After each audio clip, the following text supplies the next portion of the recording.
Just going to jump right in because we have a big topic.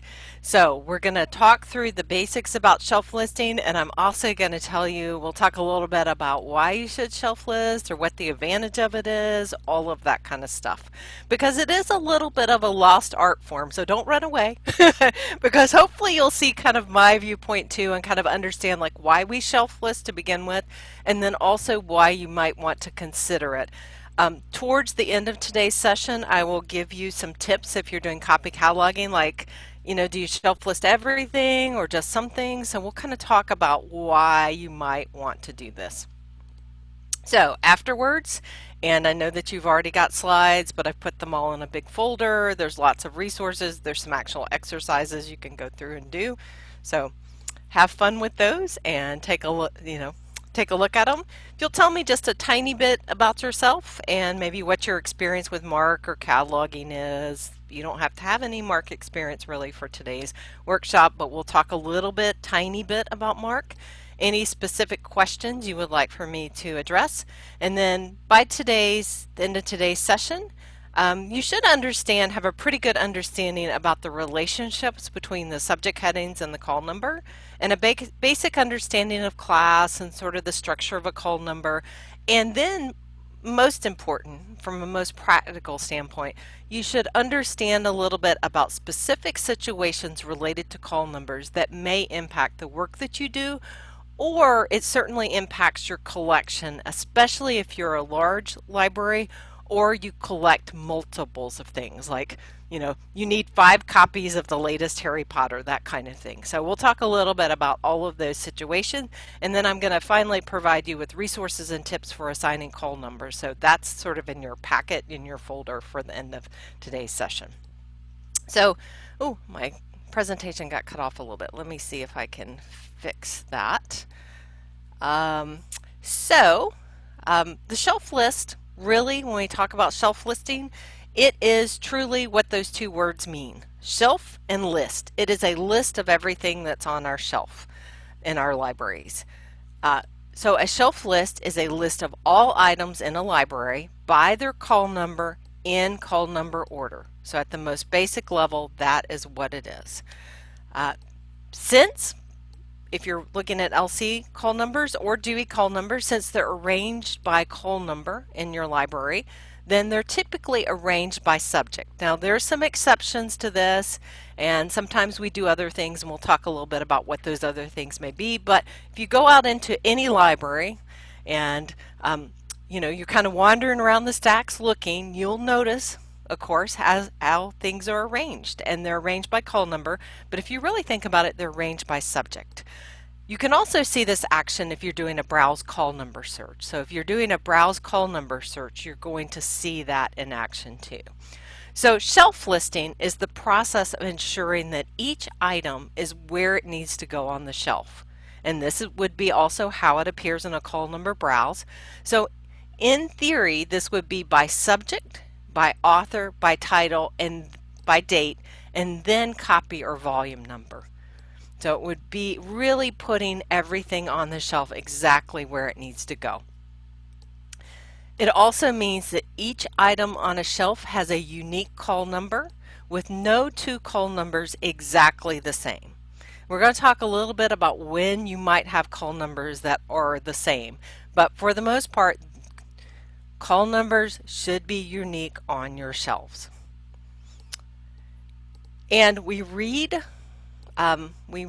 call numbers left to right.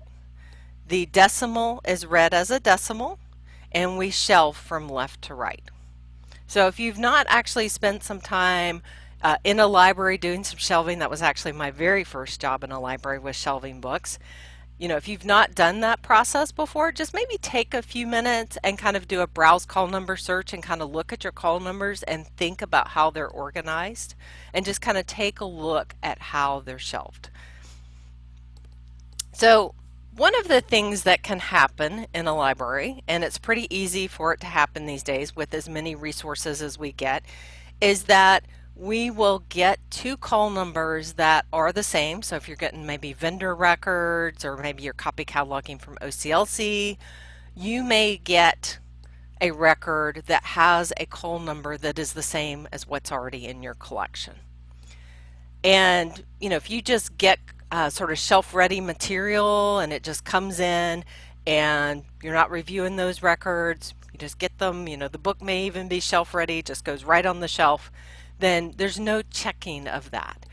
And this is considered really what is sort of the heart of call number conflicts. It is when you have two call numbers that are exactly the same, and that would be exactly the same down to date, exactly the same for different works.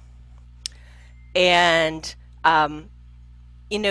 for some libraries, and this has actually been one of those discussions in recent years, is it important that our call numbers are unique for those individual items? Is that an important thing for us to worry about? Do we really have time to worry about whether or not our call numbers are unique? And there's a lot of sort of discussion about that in the virtual age with all of this digital content and people using our collections in different ways. Is that browse search really useful? So much of what people do now is just kind of keyword searching, right? They type into the box whatever and they get back some results. So is it still important for us to be concerned about call numbers and whether or not our call numbers are unique? I would say yes, because it can make it harder for our users to determine that they have found the right thing. So especially if they're requesting an item from the shelf, maybe they're requesting it using an online form, it's going to get pulled, they're going to come pick it up. If they write down the call number, if they're actually, maybe not immediately placing that order directly from the record, they're actually going to write down the call number and then send somebody an email or fill out a form that they request it with.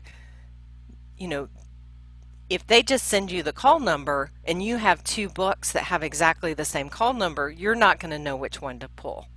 You're going to need a little bit more information to make sure you've pulled the right book for them.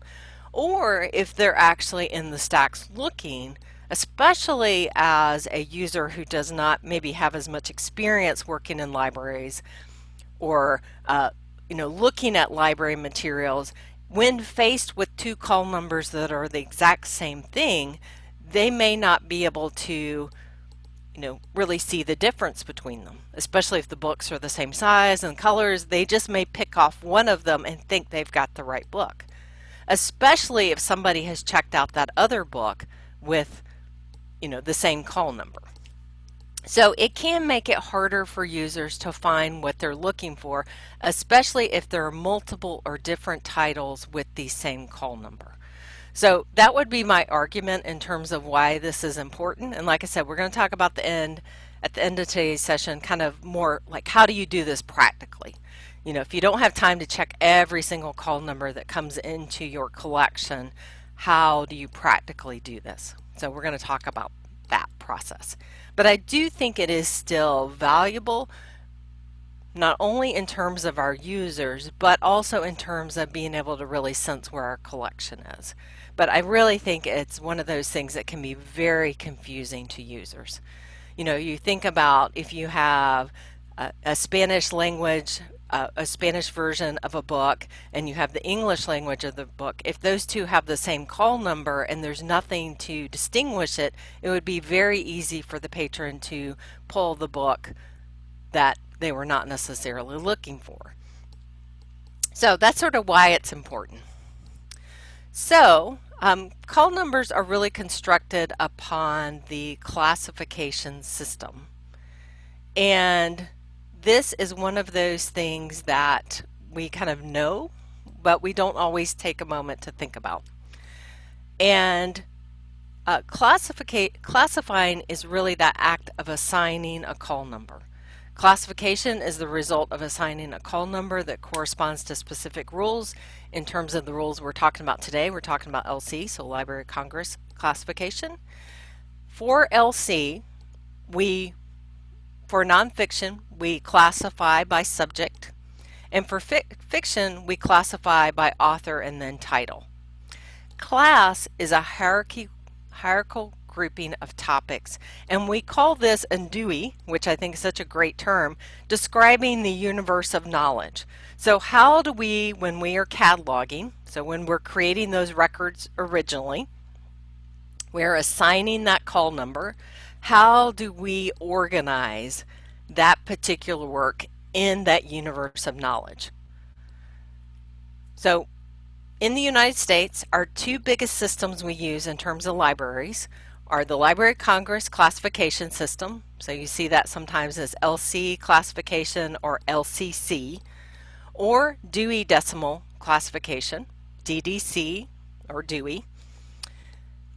There's kind of a split, you know, in terms of how these are used. I've worked in an academic library that had Dewey. It is challenging when you start getting some of those topics to get that Dewey call number.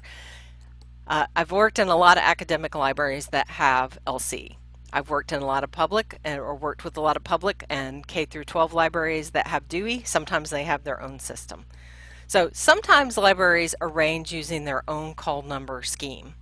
I worked in a large academic library that was LC, except for curriculum material. So they had their own special curriculum library. This was a big teaching library, and so they had this curriculum section for educators, and that was organized according to its own classification system. Sort of subject-based, but sort of number-based, and you know, is one of those things where you had to look at the chart in order to kind of figure it out. But there are libraries that use those sort of inside classification system. LC is a class, so how an LC call number is created, it's a class first, which is a capital letter, added with a subclass, which again is a capital letter, and then you have some numbers, which is up to 4 digits and a decimal, and then you have additional subclasses.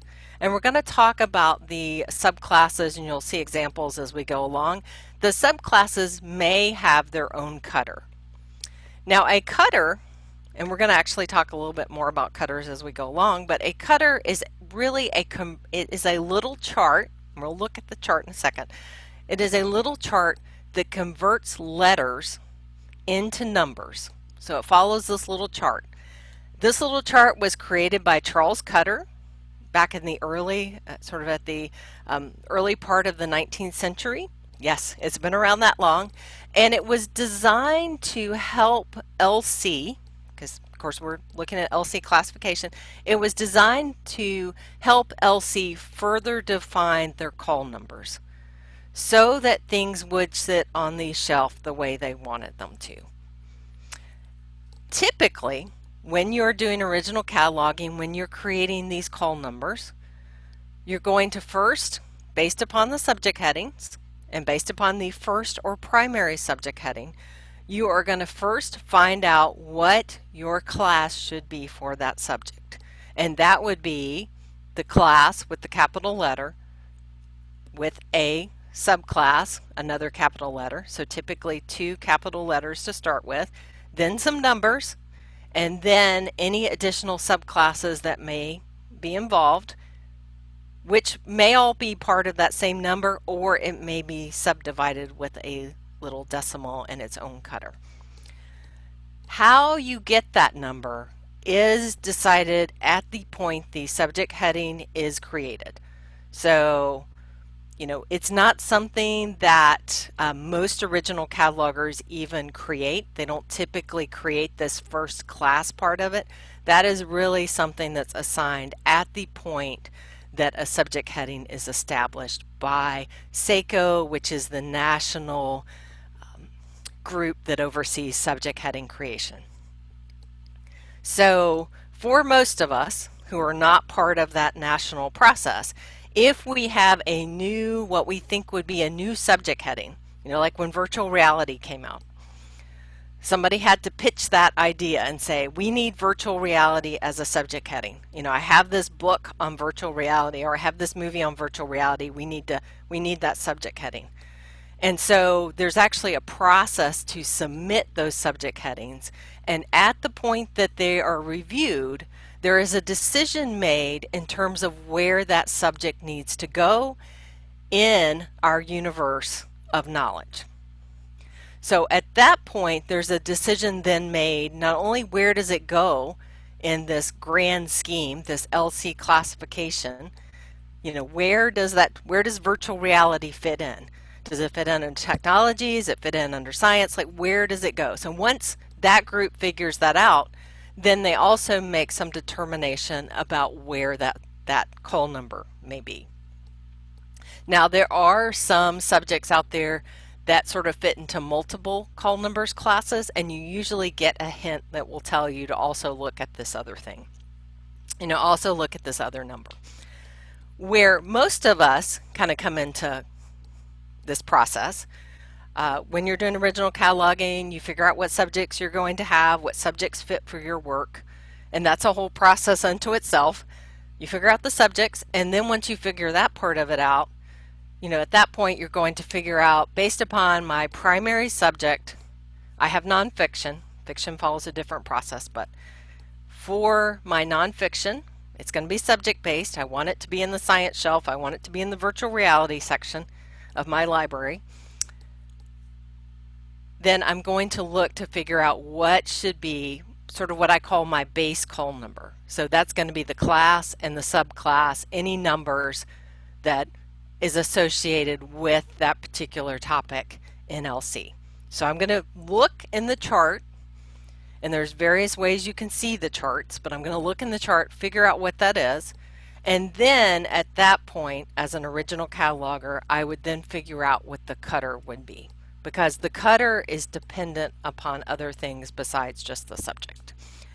Once I figure that out, then I'm going to, the easy part of it, I'm going to assign the date based upon the date of publication of my resource. Now, I say that's easy, but if you're cataloging special collections, or if you're cataloging older material, you're cataloging digital objects, the date can sometimes be the hardest thing to figure out, right? If you're cataloging a website, it can be very hard to figure out the date. They don't put those things just out there usually. So, depending on the kind of resource you're cataloging, there's that kind of question.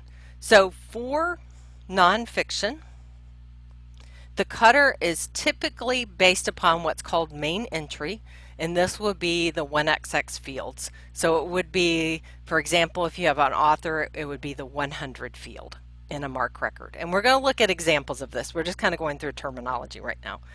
If there is no 1XX, X meaning the range, from 100 to 199, if there are none of those fields in your MARC record, or it's a literature, or if it's literature, and we're going to look at that example, I promise, then we'll need to follow a different process. This is the part where catalogers can tweak it if they need to get it to fit in the shelf list. And we're going to talk more about what fitting in the shelf list means, but it means that it fits where it's supposed to go on the shelf according to LC shelf listing rules, and you've not created a call number conflict. Now remember, if you're getting records and you're just putting things on the shelf, you may end up with those call number conflicts. And we're going to talk more about that process of what you should check, when you should check things towards the end. But in theory, if you're copy cataloging, you would be checking to make sure that each record, each book, whatever you're cataloging, actually fits within your shelf list and is not a duplicate in terms of the call number, and that it fits appropriately. Now, is that practical to do every day? No. And so we're going to talk about what's sort of feasible and practical as a copy cataloger. If you are original cataloging, you should be shelf listing. Now you may think, well, if somebody's shelf listing, if they are checking to make sure that that call number's not already been used, then how am I getting a call number from a vendor? Or how am I getting a how am I getting a call number conflict from a vendor? Or how am I getting a call number conflict from OCLC? Well, when you're looking at a record in OCLC, the cataloger who created that record is checking their own library's catalog. So that would mean if you're an LC cataloger, like when I was an LC cataloger, I'm checking LCs. I'm checking my own library's record list. I'm not checking your record list. I have no idea what's in your library. There's no way that I, as a cataloger at a different institution, is going to know what's in your library. So that's the process of shelf listing. So that's how we get call number conflicts, is because the cataloger who's creating the record that's in OCLC that we're all sharing, they are looking in their own institution only to make sure that call number is not only properly created, but that it hasn't been used already. So, as a cataloger, I create this record in good faith. I put it into OCLC, you download it, and you already have that call number attached to something else. So, that's how we end up with call number conflicts. It's not a process that is deliberate on anybody's intent, and it's not typically a mistake. We'll talk about places where there may be mistakes, though, towards the end. But it's not typically a mistake. It's more that the person who created that record is just not checking. They're not checking your catalog, that's for sure. And hopefully they're checking their own catalog. But like I said, this is one of these things where there's a lot of discussion, like, is this valuable? Is this not? I was talking to one of my colleagues last night, and she said, I cataloged and I didn't shelf list. Because she knew I would tell her, oh. And then I would see it as like, oh, don't do that, shelf list. So let's look a little bit about the construction of call numbers. I think hopefully you've got a good sense of like what might be happening, and we'll talk more about how call numbers are constructed, and then we're going to go through the process of an example, and then we're going to talk about the sort of best practices and what's feasible and realistic.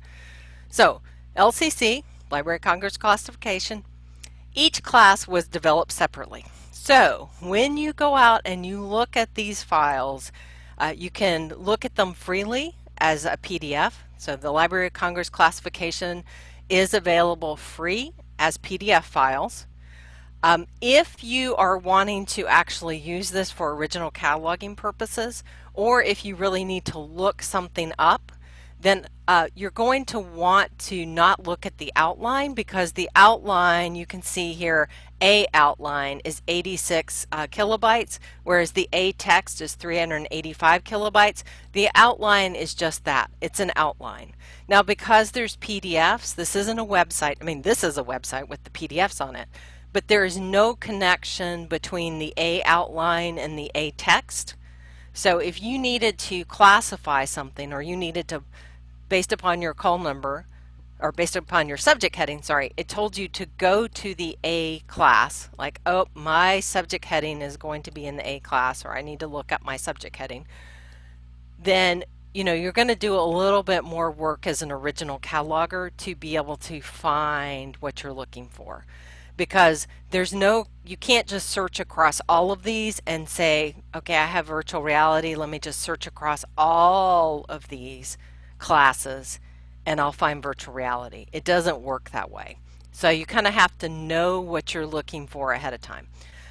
If you're original cataloging, my suggestion would be to, and you're trying to use this format, which is free, my suggestion would be to look in OCLC for subject headings, kind of get a sense of what other libraries have done, and then you can go in and look at the classification schedule. So you can narrow down your choices a little bit, because you're going to have to go in and you're going to have to look, through B, L to BO, you're going to have to look through that outline or that list and kind of go through everything and see what you're looking for. Once you get into the PDFs, you can do a Control F or a find, and then you can look for your terms that way. So you can kind of skim down through the list. That would be my suggestion if you're looking for free. If you are doing a lot of original cataloging, I know some of you are kind of in special collections areas where you may be doing a lot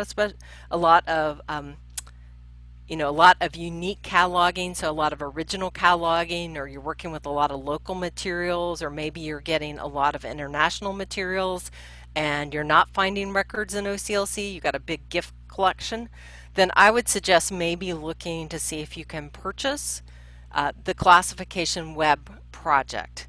And that may be something that you can either work out as a system or consortia or as a group or something like that. You know, it is sort of an expense to kind of bake in.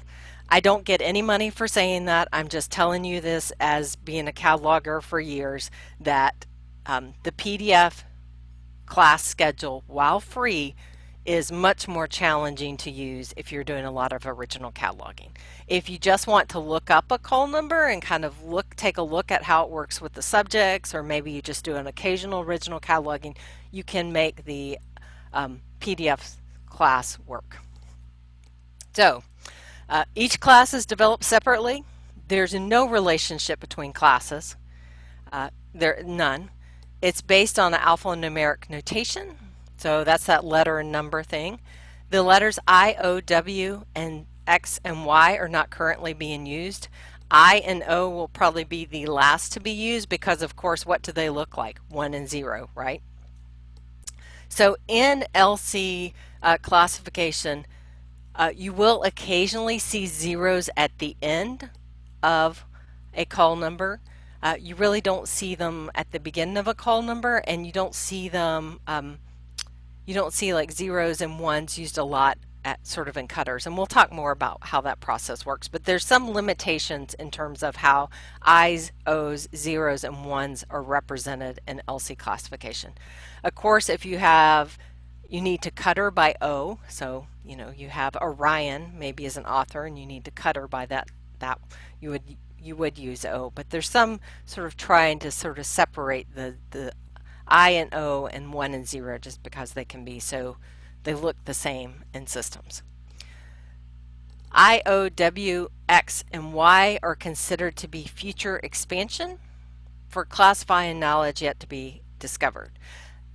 This also may mean that sometimes libraries will use these locally. I worked in a large library and we had sort of a popular reading collection, you know, sort of contemporary fiction, the New York Times bestsellers kind of thing. They had a much shorter circulation period. We were academic library. People could keep things out for a year unless someone else needed it. But otherwise, these sort of popular bestsellers, because we're academic library, we didn't have a lot of them, but we did buy the New York Times bestseller list and a couple other things, and so they had a 1-week circulation that could be renewed a certain amount of times, and we put those all in Y. So we're Y1, Y2, Y3, you know, we just kind of made up our own classification. So all knowledge is organized into 21 basic classes in LC, and in Dewey that's only 10. So you can see in LC we're much more granular than we are in Dewey. They're identified by that single capital letter, and then the subclass may have its own letter. And this can be 2 letters or 3 letters. 3 letters are only used in D and K. And K was the last of the classes to be finished. So K was finished, K is the law materials, and K was finished in the maybe mid to late 1990s, early 2000s. It was finally completed.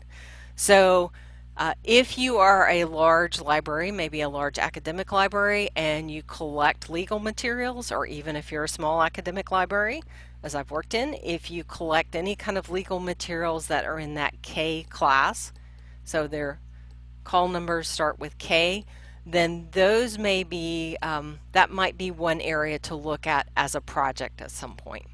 So this could even be something you could partially do remotely. You could, if you can get a report of which materials you have that are in the K classification, and you could search them in OCLC and see if those records have been updated, because since this was the last class to be finished, if you are a library that's been around before the 1990s, let's say, then you collect legal material, then you have some material that was kind of given a temporary K call number. So it may be K0, or it may be just K with nothing else after it, so the subclasses weren't finished. In one library, we use K0 to indicate that it wasn't finished yet. Because, of course, we had material we needed to catalog, and if you're a copy cataloger and there's a record no CLC and it matches, you're going to take that record. But once this class was finished, there was an effort by libraries across the United States to update those records with the appropriate call numbers. And so your K0 or K nothing may turn out to be KXJ with an actual call number, with an actual, number next to it.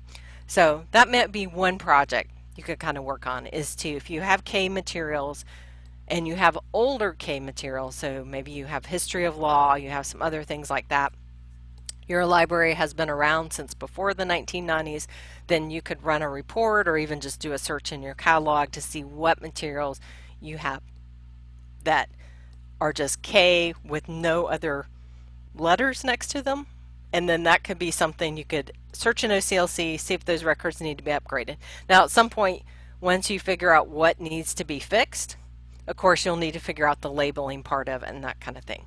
But that's a pretty easy project to work on. It was a project that several copy catalogers in my unit worked on, where we just looked in OCLC, saw that the record had been updated, overlaid our record, pulled the books, overlaid the record, and then remarked things. But anytime you're changing call numbers, you're probably changing your label, so a little more work. So let's take a look at some examples of classification and action from the public side, because we of course do see classification sometimes when we are looking in our library catalogs or other library catalogs and searching. So you do a search and then you see the facets somewhere on your screen. These facets typically correspond to those broad high levels. Sometimes you can drill down more. You see here we have Q, science, P, language and literature, so very high level. Sometimes you can drill down more in terms of classification. And of course, when you look at subject, then you can usually, if you click on that, you can start seeing how that call number relates. But the call number schema is hierarchical, and it goes from broad to very granular, or relatively granular. So we have here, this is our subject is genius, and if we were to go look at the call number piece of this, and you can't see it from the screen, but if we were to go look at the call number piece of this, the call number is BF 412 decimal or dot period G435 1998. 1998, of course, the year of publication. That's a pretty easy one. This is a book, so that would be a relatively easy one to figure out, hopefully. But how is the rest of it constructed? Well, if we were to go look in LC classification, we would see that BF 412 goes with the subject, and so the broadest subject is genius. And then it is subdivided, so getting to that, going more granular, gifted under psychology, consciousness, cognition, creative processes, imagination, invention, genius, and gifted. So we can kind of see what that breakdown of how genius and creative ability kind of fits together. So we have the subject of genius, that's the first subject. This is nonfiction, so it would be organized by subject. So if we went through the process, looked all through those PDFs, we would eventually find that BF 412 is for genius, and it talks about the psychology of geniusness. So that matches what we have here, creative ability, that kind of thing. So we would use BF 412 for our class. Now, when we looked in that LC classification, we would see that BF 412 is for kind of what we're looking for, and it doesn't have any other numbers associated with it. So we would just use BF 412 for our base call number, so that's where we'd get started as an original cataloger, and then we would cutter for our author at that point. And we're going to talk more about that. Or I'm sorry, in this case we're cuttering by our title.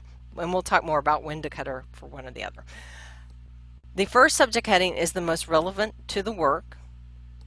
And that is really going to be the focus of where you get sort of that base call number from. Exceptions, digital content is not going to sometimes follow this, and sometimes there is no call number even associated with digital content. There has been, of course, discussion, as we discussed earlier, about kind of is shelf listing worth it or not. You know, when you get to digital content, things that are born digital, they have no other form. You know, it does become a big question of, is this useful? And really, it becomes a question of, is this useful because of how our users use digital content? So is it useful for ebooks to have the same call number as their print counterpart, but then somehow distinguish between it being an ebook and a print? Maybe. You know, that's one of those things to kind of think a little bit about. Fiction is classed or organized by the author's number, and we're going to look at examples of this, and cluttered by title, unless a collection, and a collection has its own list. And we're going to talk more about fiction in just a minute. We're just kind of breaking down the basics. Dewey works similarly, but cluttering is optional and a local decision. So LC, as part of the shelf listing, and I've given you the resources links to the shelf listing manual, which you'll be amazed if you've not looked at it before how specific it is and how big the shelf listing manual is. But Dewey really works very differently from LC in this way, in that Dewey has the class. So in our case here, the class is 9. Well, you just find the area where it fits the closest. So in this case, the class is 920, which is for biographies, and 921 would be for that area where this person's name would fall in terms of biographies. But then at that point, how far out you go in terms of how many numbers you add is really dependent upon other decisions that a cataloger may make. And whether or not there's any cluttering by name, in this case, so Finman, you know, whether or not you do anything with that or not is completely a local decision, and it's optional. So unlike LC, which has very specific rules about how you create call numbers, Dewey is very much like, well, you get started and you get your main class, so 921, and then whatever. So that's why when you go to Dewey libraries and you look at call numbers, they're kind of like, well, this one's really long. If it's an academic library, it may be a very long call number that kind of wraps and wraps on the label. Or maybe they do something like this where they use the base call number and then they use the author's name or part of the author's name, and that's all they do. So it's completely optional and a local decision once you get past that main class. Now, this does give Dewey libraries some flexibility that LC libraries don't have, because we have very specific rules for how we do things, which in some ways that can be both frustrating and reassuring if you're getting started with this, because it is very specific in terms of how you do it. So how do I know if I have an LC or Dewey call number, and how do I know what type of subject headings I have? So LC call numbers always start with letters, typically 2. K and D have up to 3. So that's a very easy thing if you're kind of trying to explain to somebody, you know, how to kind of look quickly and tell what kind of call number you have. Dewey numbers always start with numbers, always.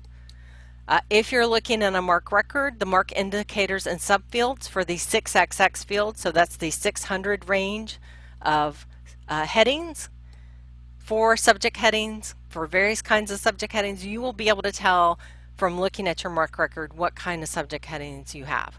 If you have that second indicator 0, that means you have an LC subject heading. There are many other kinds of subject headings that can be put into the 6XX range, and you can even use things like alternate vocabularies like Getty's, art and architecture, and things like that. LC will always be coded with a 0 though. So let's explore a little bit more about call numbers from the label shelf part of it, and then we're going to kind of go through how to clutter and talk a little bit more about that. And the reason why we're going through this process is because this is sort of the first entry point into how most of us experience call numbers, right? You go into a library, you pull a book off a shelf, and that's how you explore call numbers. So when you're looking at a label, and they can be done in different ways, in this case, the first two lines describe the subject of the book. So this is our class, DS 559.45. When we go look at the Library of Congress schedule that tells us all the classes, we would see for our subject, DS 559.45 is for the Vietnamese conflict. And that's what this title is about. The book title is Uncensored War of the Media in Vietnam. The first call number is Vietnamese conflict, and that corresponds to DS 559.45. So if we were doing original cataloging, we had already established our subject heading. First subject heading was going to be the Vietnamese conflict. Then we would know that we would be starting with DS 559.45 for the beginning of our call number. There is no other number associated with that particular call number, so it has no subclass that we're going to use. Our we don't have a whole lot here. It's about media in Vietnam, so we could do maybe some subject headings about media representation and stuff like that. But we have decided that this book is primarily about the Vietnam War. So nonfiction. So nonfiction means we are going to cutter by our author's name. But the more important part of it is we're looking at the MARC record. So if there is that main entry, that 1XX field, so for an author, single person, that would be a 100 field. So if there is a 100 field, then we're going to cutter by the author's name. And we're going to assume our MARC record does, but based upon that information, nonfiction, we have an author, so subject, and then the cutter that we're going to make is going to be for that author's name. In this case, it's Halen, and that starts with the letter H, so that's where our H comes from. It's from the first letter of the last name. And we're going to break down the cutter much more than this. We're just kind of going through some examples. If there was no 100 field, then we would cutter by the title for nonfiction. And we're going to talk, like I said, we're going to go through much more in detail. Date, that's the last line on here. Date is now considered to be, I would say, a required element for monographs, not for serials, because of course serials are date range, and only for single volume monographs. So if you have a monographic set, you have a little more options in terms of whether or not you want to include the date, things like that, but it is considered to be now a required element. If you look at older records, let's say you're cataloging a bunch of stuff, even from like the 60s or 70s, maybe you got a big gift collection, you're not always going to have a 100 field, but you'll still see the cutter for the author's name, and that's because that's probably an older record. It's probably an AACR 1 record. They still exist in OCLC. So if you are cataloging something that's older and your cutter, and it's nonfiction, and your cutter is for the author's name, but there's not a 100 field, that's okay. So I would say maybe even up to like the early 80s, somewhere around there, you might still see that. If you're a copy cataloger, that's just an accept it, take it what it is. Another example, here we have that first cutter as part of our subject class, so that's that subclass. So we have QE16, so that's for physics. So this is physics, biography, individual A to Z. Now when you see individual A to Z, that means you need to cutter for that A to Z person. So if you had Faye, that would be F3, I think 9's the Y. So, something like that. If you had here, if you have the instructions of individual A to Z, that means you need to cutter. If there's nothing listed under the A to Z, you would need to cutter. So sometimes they'll tell you individual A to Z, and then it'll list the most important individuals to that particular topic. So let's say maybe it said Einstein in there. Then you would need to figure out where your cutter would go within that. So this is an example of ELSI instructing you to create a first cutter. So anytime you see in the LC classification schedule anything that says A to Z, or maybe it says by time or by country, that is an instruction that you need a first cutter to go along with your class. So you need that class, and then you need that subtopic cuttered. So anytime you see like A to Z, that means you need to do something there. Or by date, by country. If it doesn't list down below what that country or date's cutter would be, then you need to provide that. So once you get that part of it done, so you would follow the cutter table, follow that cutter chart, and we're going to look at that in a second. Then you're going to go along, this is nonfiction, so then we are going to cutter by the author's last name. So G, we start with the letter, and then LE, and that would be 5-4 from our chart. And then the, date's just the date. So when you think about it, what would this mean? It would mean that everything that is physics biographies are going to be in QE16, right? And then they're going to be organized by the individual's last name. So Marie Curie would be on C. She might be chemistry, but we'll just say she's physics. Curie would be under C. Feynman would be under F. Einstein might be under E. Well, would be under E if he's in this group. E. So that would put all of your biographies of physicists on the shelves together, sorted by their last name.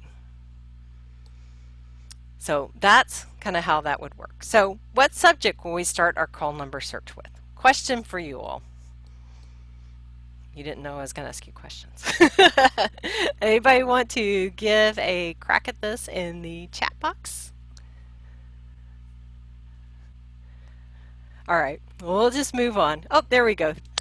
So we're going to start our subject search. Yes, it would be in the R category, in the R class in terms of LC classification. And the subject we're going to start our call number search with is medical related. So it would be medical informatics. Now these two dashes, when we see these in our record, those represent subdivisions. And so the congresses, just because I know this to be true, that is actually what's considered a free-floating subdivision, so it can actually go on many different subject headings. So we're not necessarily going to see congresses when we go look under medical informatics, although we may see that in our classification. So how do we find the call number, class, subclass associated with the first topic if it's nonfiction, or the author's class number if it's fiction? I already talked about the LC classification and the class web. You can also look, if you're using class web, you can look at correlations. And then there's a tool called Classify from OCLC where you can see what other people have done, what class other libraries have used.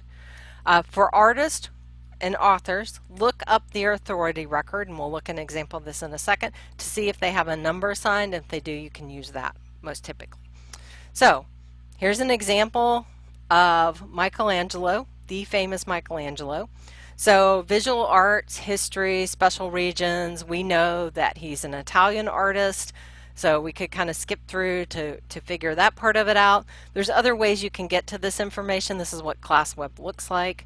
You can do kind of a browse or other searches, but anyway, we would eventually start getting to Michelangelo. Now, in Michelangelo, in this category, we have 6923.3, so there's our base call number, right? 69.23.3, and then it says A to Z. But if you look over here, it actually tells you to do something a little bit different for Michelangelo. So for Michelangelo, even though we would think he would probably go on the 6923.3 and then A to Z, so M, right? We'd start with M because Michelangelo's M, but we actually get a little note here that says C6923.B9. So anytime you see something that says C, follow it. Go do what it says, because that's your hint or instruction that something's being done just a little bit differently. And you see this sometimes with authors that are sort of maybe they, as in Michelangelo, they're painters, they're sculptors, or maybe they straddle two time periods, and the time periods are defined by LC classification. So when the subject heading is created, and then we kind of try to figure out what the time periods are, that's all that larger group kind of figuring that out. So we just kind of follow, from most of us when we're cataloging, we just kind of follow what's there. So in this case, even though we would think it would fall under N6923.3, we actually are told to see something else. So one cutter or two, you're going to follow the LC classification. If the class has a cutter for the subclass and your topic falls there, you use that.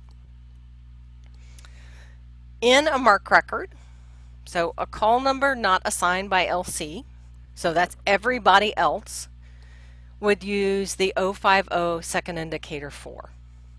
Now there's an 090 or 090 that you can use for local call numbers. That is going away. So it's okay if you have 090s in your library. I don't see any problem with that right now, but just know at some point that is going away. Things are being greatly simplified with MARC in terms of some of the formatting of this, so this is one of these places where things are getting a little more simplified. A period is used before the first cutter wherever that cutter may be. So if you only have one cutter, the period is going to be before the class, between the class and the first cutter. You don't have a period before the second cutter, so if you have two cutters, there is never a period in that second one. If there is no cutter, the subfield delimiter is entered before the date. And we're going to look at examples of all this, so it'll make a lot more sense. So this is my little cheat sheet format for how these work. If you have a class with a subclass cutter, so that means you're going to make a cutter, LC makes a cutter, that would be your class number, period, subclass number, subclass cutter number, and then you're going to add your cutter and your date. For my delimiter symbols, that's that little like double dagger, it's called a double dagger, but that little kind of double plus symbol, the $ is also interchangeable, just in case it looks kind of weird. If you only have one subclass cutter, that means you're just going to make one cutter, then it's just going to be your subfield B and then your period cutter, what you're doing. So more examples. Here's one with the two cutters. So this PK2200.I, so there's an example where you have an I and a 1. That's a little bit unusual in terms of how we format call numbers, but it does occasionally appear because you of course have authors with I. And then, so that part of it has to do with the author. And then the A66 has to do with the title because this is a work of fiction. And we're not going to go into, too much detail. I just kind of want to give you a sense of like how things are formatted. And then you'll have more to kind of look at later. So here's an example with the class. And then we have our subfield B, so that breaks up the fields. And then we have just the one cutter. Now, you'll notice in some of my examples, there's a subfield A and then a subfield not A. It just disappears. In OCLC, that subfield A is hidden, and it is the first field in all fields except for the 264 if you're doing the call number or the copyright field. So that's really the exception to that hidden subfield A. So best practices in call number assignment. The first subject heading drives the classification of the call number. If you're original cataloging, once you figure out what your subject headings are and then you get your base call number, then you're still going to need to cutter and finish off that call number. Works of literature, authors are classed according to specific classifications, and most authors, I mean there's been a real drive to do this, but most authors have their own classification numbers. If you have a new author and you're doing original cataloging, they may not have their author number yet. For works of literature, always check the authority file. You can do that in OCLC and Connection. You can use LC's authority file online, whatever works for you, whatever you have access to. Works of literature often are covered by the title, not the author, since the author is classed as part of the larger classification. Again, collections of work have their own classification. We're going to go through examples. Look for hints in OCLC. If you see DLC in the 040 field of a record in OCLC, that is Library of Congress. So DLC at the beginning of a record means that someone from the Library of Congress, or like when I was working for them, working on behalf of the Library of Congress, is creating those records. When adding records to your catalog, and we've touched on this already, one step in cataloging that is not always completed, of course, is shelf listing. It's kind of a lost art a little bit, but one of the important pieces of it is to really think about what kind of material you have. So if you have an edition, then that may be a time to kind of think about whether or not you do something. So we're going to look at some examples and talk more of them. Basically, checking the call number to see if your library already uses that call number. But it does go beyond that. So we want to keep editions together, right? So if you have a second edition, third edition, fourth edition, fifth edition, 10th edition, wouldn't it be nice if they all sat on the shelf? You know, editions of the same title, the same work, wouldn't it be nice if they all sat on the shelf together in order by number? So second edition, third edition, fourth edition, fifth edition, right lined up together. Or wouldn't it be nice if the translations sat next to each other, next to the original work? Or critiques of the work sit next to each other. So this does help with call number browsing. There's that part of it. It does help keep related materials together. You can definitely see it on the physical shelf, but you can also see it when you are looking in a call number browse, and it really does help support that serendipity or discovery. Of course, the other part of it, as I mentioned earlier, if you have two call numbers for different works that are the same, the call numbers are the same, the works are different, that can be confusing to people.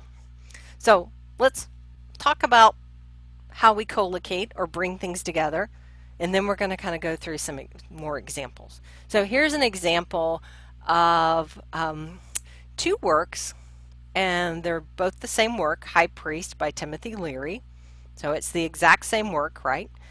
And one new edition art. So one has original art, was published in 1968. And we see here we have, the BL65D7.D7. That is the class and subclass with that first cutter that's assigned by LC, and then we just need to do, if we were doing original cataloging, the second cutter for Leary. Now, Leary has, since it's, of course, Timothy Leary is from back in the 60s, and a lot of times in that time period, people only went out one digit, so L4 a lot of times would be what would be associated with Timothy Leary in this particular group.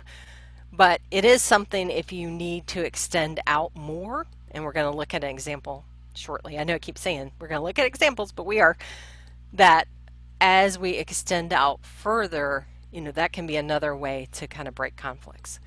You can extend out as many digits as you need to. So like this L4, if we had a whole bunch of people publishing in this area, or maybe you're a library that collects very deep in one particular topic, and you have a lot of things in that subject, a lot of things in that call number range, then that would be something that you might want to think about how far out you want to go. And there's no real requirement, or you have to go out at least one place, but there's no real limit to how far you can go out, except for what can fit on a label, I'd say. So that may be your deciding factor. How many digits can I go out on a label? So in this case, we have the original, and it was given the call number and subject headings corresponding to this call number of BL65.D7, cuttered L4 for Leary, and of course 1968 was the first day of publication. So your library gets High Priest, and this one came out in 1995. So somebody has donated this book to you and it's $19.95. An easy thing when you see things like new edition, revised, anything like that, that's that's one of those little triggers, right? That you might have a different edition, or you might have a new edition or a revised edition, something like that. So in theory, when you have a revised edition of a title, the subject heading should be the same as the original version because it's the same work, right? It's about the same topics. Those subject headings should be the same. The call number should be the same, excluding the date. So that way we have the editions sitting right next to each other, only separated by date. So BL65.D7 L4 sits before BL65.D7 L4 1995. And so that's an example of how editions collocate on the shelf. Of course, as I mentioned, for nonfiction, the cutter comes from that 100 field. So, or for fiction, for nonfiction, the cutter comes from the 100 field. So here's another example of that. We have our call number, base call number from LC, and it doesn't have a subcutter. So we just have what we start with, and then we cutter for Raymond. So example, so we have Sew Any Fabric, and this has got a forward by Nancy Zimmern and author Claire Schaefer. And we need to catalog it, so we do all our cataloging stuff we'd normally do. It is nonfiction, so we're going to follow the first subject heading and the 100 field for the author, because we have we're going to put a 100 field in our record as we're doing our original cataloging. So we first kind of look around to see what our subject heading could be. Textile fabrics is our first or primary subject heading. We may do a couple more, but typically for subject headings, about 3 is the sweet spot. For cereals, that would be 1, because cereals are much more general usually. So in this particular work, we have textile fabrics is going to be our first or primary subject heading, and we look that up, and our class is TT557. So we got that part of it. There's no subclass to it, so we move on. So we're moving on to the author. So next we need to cutter for Schaefer. So the first part of the cutter is the letter, first letter of the name. Again, if there's no 1XX field, then that would be the title without any articles, but we're cuttering by Schaefer. Most cutters, we already talked about this, typically expand 2 digits. Certainly you can go as many as will fit on that label. And this is also how we prevent call number conflicts. So how do you do that? This is what the cuttering table looks like. So to the LC cutter tables, however you're going to get there. If you just Google LC cutter tables, I promise you'll find a version of this. These are all the same. Different organizations, they may add additional information, but this basic table is the same. So we have Schaefer, right? That's our initial letter. So we go down our list and to see which scenario fits what we're working on, right? So we have Schaefer. So initial letter S. There's our scenario. So that's the chart we follow. Our next letter falls between H and I, right? So there's S. So H and I, so we have a 5, right? And then LC would say at least 1 more for expansion. Now, if you need to go out 5 or 6 digits because you have collected so heavily in the subject area, once you get past that first letter, so S, and then in our case H, so we're going to take that 5, S and 5, then you can do as many for expansions as you need. So once you get past the third spot, you're just going to keep using that number 5 and keep going as much as you need to.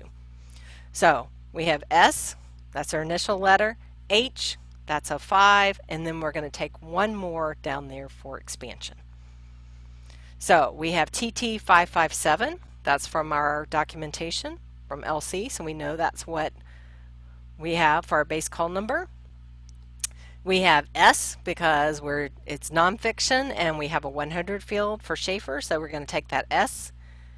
Then we're going to take we're going to follow that scenario for our H. That would be over to 5.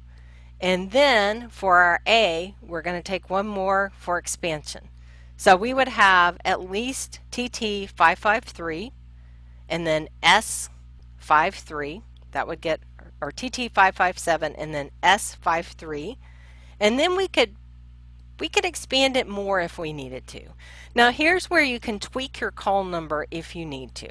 So if you do look in your catalog for some of these situations, or even maybe if you just kind of look through to see, do I have any call numbers that are the same, and then you find some that you need to fix, then here's where you can tweak it. So it's kind of an art a little bit, because there's no real rules to guide you on this part. When you get to the part where you have two call numbers for different things that are the same call number and they need to be different. So let's say that we have TT 557. We're not going to change our subject because we still want it to be in that subject category. But we already have an S53. So we already have TT 557.S53. Oh, it's assigned for Smith. Gosh, we've already used it. So we need Schaefer to go above that. So we could do an S528 or 9 maybe. So you can tweak that last one to get you close to S53, get you close to Smith, but make sure to give yourself enough room there in case you get a skip. You know, you might need to have something else between SH and S Smith. Now, typically this is not going to be the case for most people cataloging a library, but if you are in those large libraries or you collect very heavily in one subject, then you may see that you need to kind of tweak and kind of just squish your call number where it needs to go on the shelf. Get it between Smith and get it between Smith and Sam. You know, you got to just squeeze it in there somehow in that particular subject. So a lot of people aren't going to encounter that, but like I said, if you're in a larger library or you collect very heavily in one area, you may run into this. Now, when we go look at LC's record, now remember LC, what is, let's see who created this record. Can I see that? Well, anyway, whoever created this record, they shelf list against their own catalog, right? That's when you do your original cataloging, you check your catalog to see if the record has been used, and typically you're not checking anyone else's. Some libraries will check the Library of Congress catalog because, of course, that's sort of a big national catalog, but some people don't do that either. So if you see here, LC actually went out 2 more places, or this person who cataloged this record went out 2 more places. So TT57 goes with our textile fabrics, and you see we gave a couple more subject headings after that. S53, so that's for SHA, right? So SHA. And then they went out 2 more positions because they had other things around that. So they actually went out 4 digits for that. So that's one of those things you can kind of figure out, like, what do you need to do? Again, if you had 2 cutters, just sort of the formatting of what that would be. So let's look at some of these tricky situations and kind of talk through them. Translations. The call number will be the same as the original except for the publication date, and it will contain a translation cutter added to the last cutter. In order to cutter for translation, you should have a 240 in your MARC record. So that's the most important piece to see. If you have a 240 in a MARC record, you should have a translation cutter. And we're going to look at what an example of that looks like. Other things you may see on the record that are kind of gravy, 041 for language, which that's being added more and more in terms of these are MARC fields. And then LC and PCC libraries are now adding what they're calling linking fields, 767s for translations, 775s for additions. So that's linking back to the original. If you are cataloging and doing original cataloging, then you may want to definitely use the 041 because that's become common practice now. Definitely use the 240. That kind of puts that connection back to the original. And then consider adding your 767 field to actually link to that original. So that's for translation, 775s for editions. Same sort of thing, linking back to the original. For copy catalogers, my suggestion is if you see a 240 for translation, so you see a 240, it'll have the title, and then next to it, it'll have a subfield and it'll tell you more about the language. If you see that, then you should be looking for a translation cutter. So this is one of these areas where this is actually a valuable thing to do in terms of copy cataloging. So I would, as a copy cataloger, if I saw translations, if I saw editions, I would definitely take a look at those cutters a little bit more closely, because these are things that get missed all the time. So if you see a 240 and you're copy cataloging, that is a clue that you should have a translation cutter if it relates to translation, and you'll see that subfield next to it that says language. And these are the translation cutters. So for example, if I have English language, whatever my base call number is, whatever the call number of the original version is, I'm just going to tack 13 onto the end of that cutter. And we're going to look at the example. So here's an example. There's the 240, and you see it says Wild Things English. If you see a 240 that looks anything like that, it has the name, the title, and then it has next to it the language. That means you should have a translation cutter. So when we go up here to the top, PS 3605.G48, that is our base number for this particular author because this is a work of fiction. And then, so you see there's no relationship between that 100 field. We don't see that represented up there in the 050. That's because it's actually coded into that call number. And we know that because when we look up this particular author in this particular work, we would see that information. But what we're really focused on over here is our second cutter, or if we only had one cutter, it would be the cutter. So you see there that 1/8 appended to it. That means that is a translation for Spanish. That's the translation cutter, 1/8 for Spanish. So this is an easy thing to check, and you know, it helps, not only helps things sit well on a shelf, but it is actually correct in terms of how we code things. Now you'll also notice there's this EB at the end of the date. You remember we were talking about editions and about, like, is it worthwhile to have an ebook that has the same call number as the original, that kind of thing. A lot of ebooks do, so they take the call number of the print book, but to separate the print from the electronic, because they'll be the same year, so guess what, that would be the exact same call number. Frequently you'll see EB attached to the end of that date to keep them separate, because they would have exactly the same call number. It's been issued the same year. One's just print, one's just digital, and so you'll see the EB appended to the end of it. Sometimes you'll also see B appended to the end of it. It can really be any letter there except for A, and we're going to talk more about the A in a second. But you will see with ebooks, you'll see the date and that EB, and that's perfectly acceptable as a copy cataloger. Really, we're just kind of looking here for, like we saw that 240 that said Wild Things with a language. That would be a clue to us that we need to double check our cutter and make sure that it's got that translation cutter on it. Old work marks, these still are floating around in OCLC. If you're copy cataloging, you can leave them in theory. My suggestion would be, if you see the X at the end of a date or a cutter, go ahead and remove it. This is an old practice from LC, and basically what this X said was an institution that is not LC created this record, but it looks like it's us. So it's their way of saying not our record. It looks like our record, but it's not our record. Because in the olden days, like when the first days of digital records and things like that, only people working at LC could create LC records.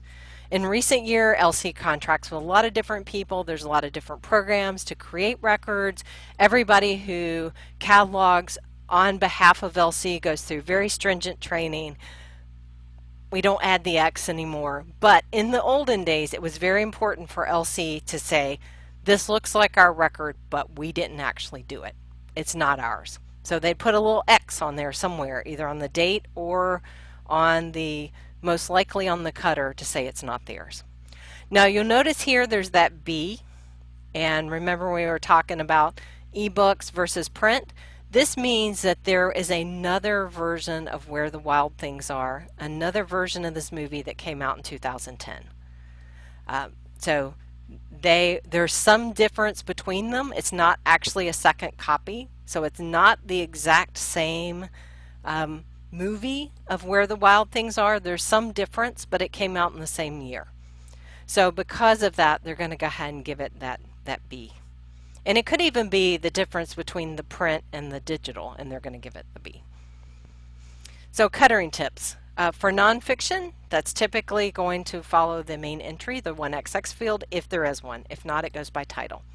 For works of literature, the author number is covered in the class or the base call number, and then you cutter by title. For works about literature, you're going to use the author's base number, and then you're going to follow instructions in LC. So if you're copy cataloging, I would say don't worry too much about checking these, because it does get very complicated in terms of collections versus letters versus various things. But if you're doing original cataloging, of course, you're going to be spending some time kind of figuring out what that should be. Editions will have the same subject headings and the same call numbers with the dates differing.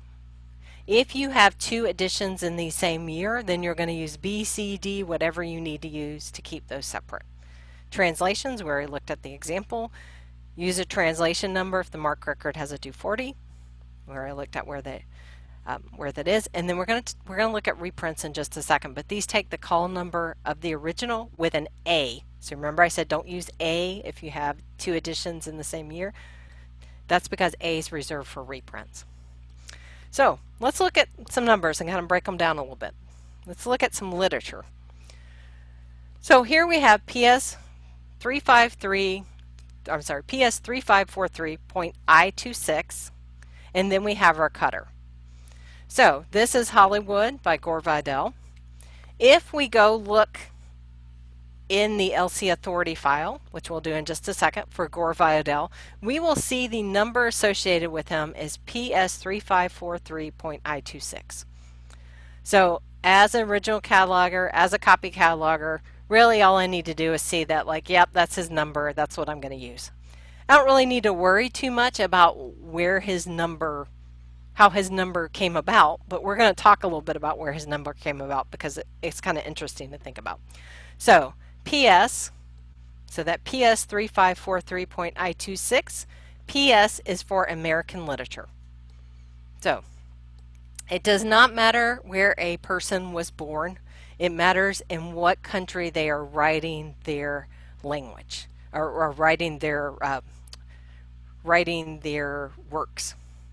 So there are some authors who write in multiple countries and are associated with multiple countries. So it depends upon which country an author primarily writes in. You know, if they were born in the United States and they go to Paris and their whole entire writing career is spent in Paris, then they would be associated with French literature. If that's what they're writing and that's the region that they're associated with. So the class here for works of literature has nothing to do with the language it's written in. It has to do with where the author is associated with, what place the author is associated with. So, you know, if I'm born here in the United States and I go to Paris and I write my great American novel, and then I come back and I'm really still, you know, I'm a United States citizen, I never change my citizenship, I just kind of go over to Paris every once in a while for inspiration, I write something, I come back, I would still be writing American literature. If I'm a US citizen, I move to Paris, I change my citizenship, and I'm writing, then I'm probably going to be associated with French. But this is determined at the time that the author is given their class number. So, it can get really granular and sort of tricky in terms of which place an author is associated with. There are some authors that are associated with more than one place. So if you have one of those authors, there's not many of them, but if you have one of those authors where they are associated with more than one place, then you would just need to look at the work that you have and figure out where it goes. Now that's really for original cataloging. If you're copy cataloging, you're not going to worry about this too much. You might double check to see if you get this new book in. You might just double check to see, like, if I browse my library for Gore Vidal books, and we have a bunch of them, are they all PS3543.I26 for that base call number? Yes, they are. Fine, we're good. You might even look to see if you have more than one H65. If you do, it kind of depends upon how much work you want to do with this. So PS for American literature, then 3543 is associated with individual authors from 1900 to 1960, beginning with V. Now, you will notice when you are looking, if you start looking at the classification schedules, you'll notice that not all areas of literature are so granular. There's a lot of reasons for that. Primarily, remember, this is LC classification. LC is where? The United States. So it would make sense that American fiction is going to be the most granular. European American fiction are probably the two areas that are the most granular in LC as far as literature goes. Now, all those areas around the world are expanding and we're collecting more stuff, but you can kind of see the bias of how we collect things, what areas we collect in addition to who is creating the sort of home of this classification scheme when you start kind of poking around in it. So you will not always see it so granular. It will not always be individual authors from 1900 to 1960. Some areas are only individual authors, and it's everybody.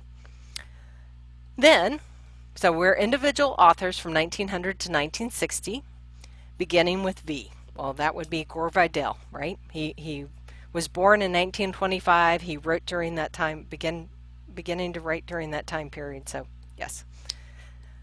Then the author cutter that's associated with Vidal, so individual authors 1900 to 1960, that's his area, beginning with V. So V is already accounted for in that 3543. Then the I26 actually comes from the IDEL of Gore Vidal. So that's where the I26 comes from. It's not always so easy to kind of break these author numbers down, but this is sort of how they work. It's assigned by their literature area and then assigned by author numbers following something similar to this. And then finally, so there's the base. If we go look it up for Gore Vidal, we see PS3543.I26. That's our base call number. And then we cut her by what's called book number, or you can just think of it as the title, Hollywood, HOL, from our cutter table. And then we add the date. So if we look in our authority record, this is from the Library of Congress authority file, which is online and freely available. If you go look at this, you have to wade through it a little bit, but if you click, you'll eventually get there. You'll see PS3543.I26. That is for Gore Vidal. Another example, we have The Client by John Grisham. He's an author. It's a work of literature. Check the authority record first. So if you're copy cataloging and you need to use a record that's maybe CIP that doesn't have a call number in it yet, and it's a work of literature, check the authority record first.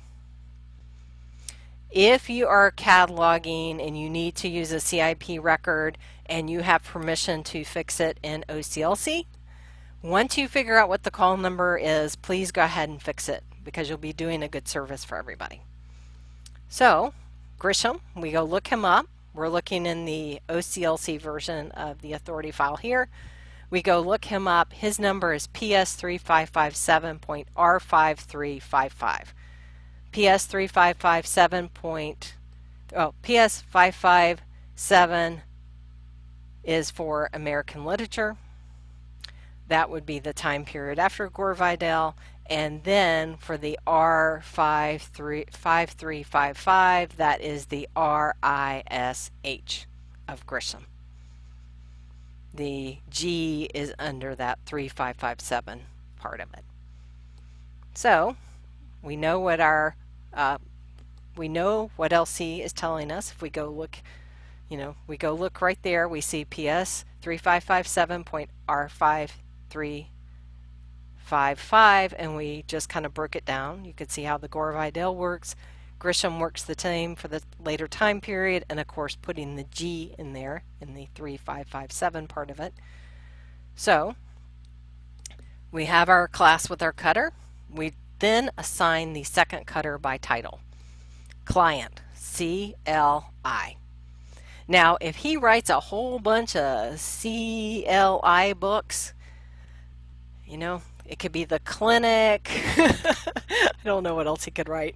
But anyway, he writes a few other ones and you need to go out another digit, you can, if you need to. And, there's the OCLC number if you want to go look it up. So, if we have a translation, this is the client in Dutch. And we have a translation. We have this translated into Dutch. There's our 240. So as a copy cataloger, if I see a 240 and a language next to it, then I'm going to think I need to see something tacked on to the end of that last cutter.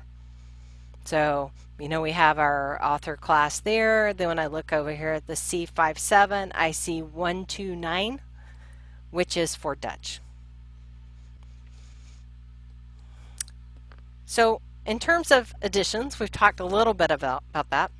The easiest way to group additions together, but to keep them their own little thing next to each other, is to put them by date.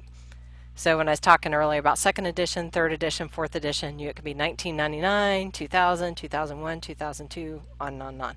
So by date.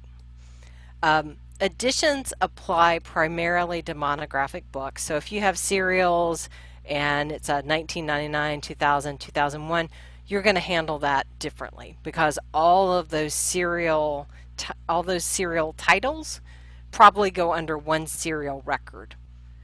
Additions are where you have a book that is actually changed in some way, so it is the same as the original, but there's been some corrections, some additions, some revisements, things like that. So it's different from serials in that way.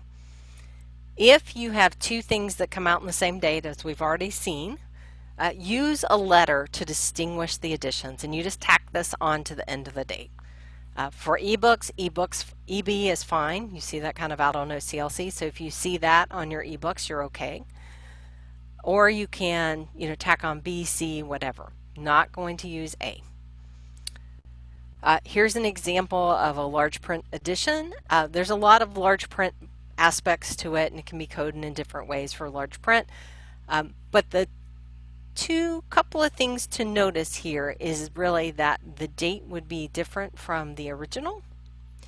And in this case, we don't actually have a 250 that says large print edition. But if you are cataloging something that's large print, we are starting to see now that they're putting 250s in for large print. But if you are cataloging something that's large print, do make sure to go through this area up here at the top for fixed field, because there's places you can put in large print information there. So if you're an OCLC and you're cataloging this, just kind of go through all these little drop down menus and you'll see where you can make choices about large print. But then also go ahead and add the 250, and you can put that in brackets if it doesn't appear on your piece.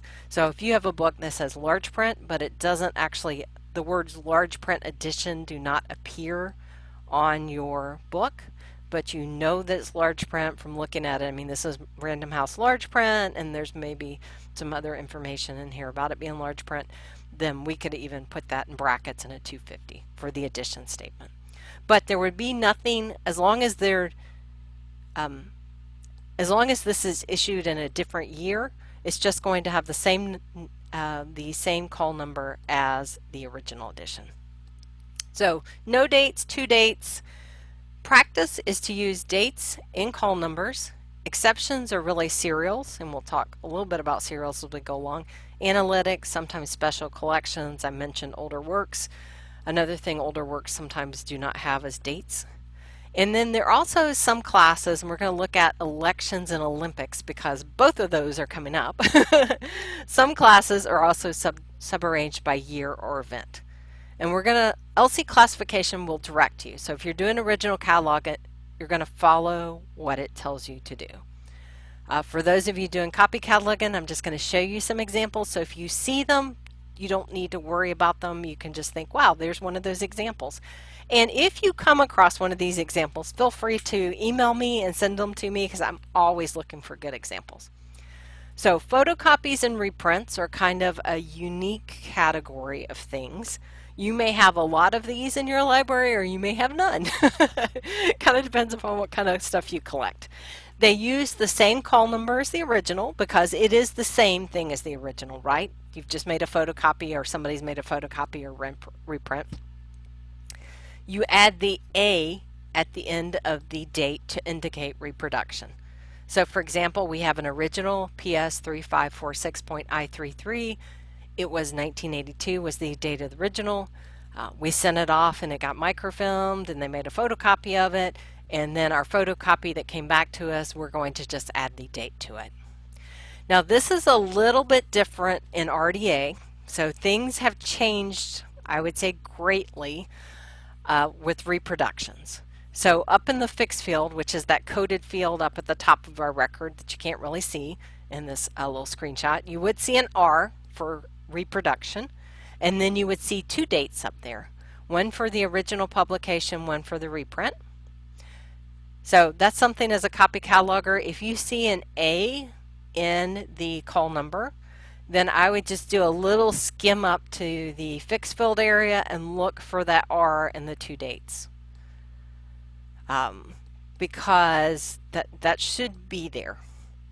And then you can kind of skip down and kind of look at some of the other aspects of it. But if I saw an A in a record, that would be a little heads up to me that I need to look a little bit more carefully at this record because it has a what's called a work mark. So it has that A appended to the date. So as a copy cataloger, that would be a heads up to me.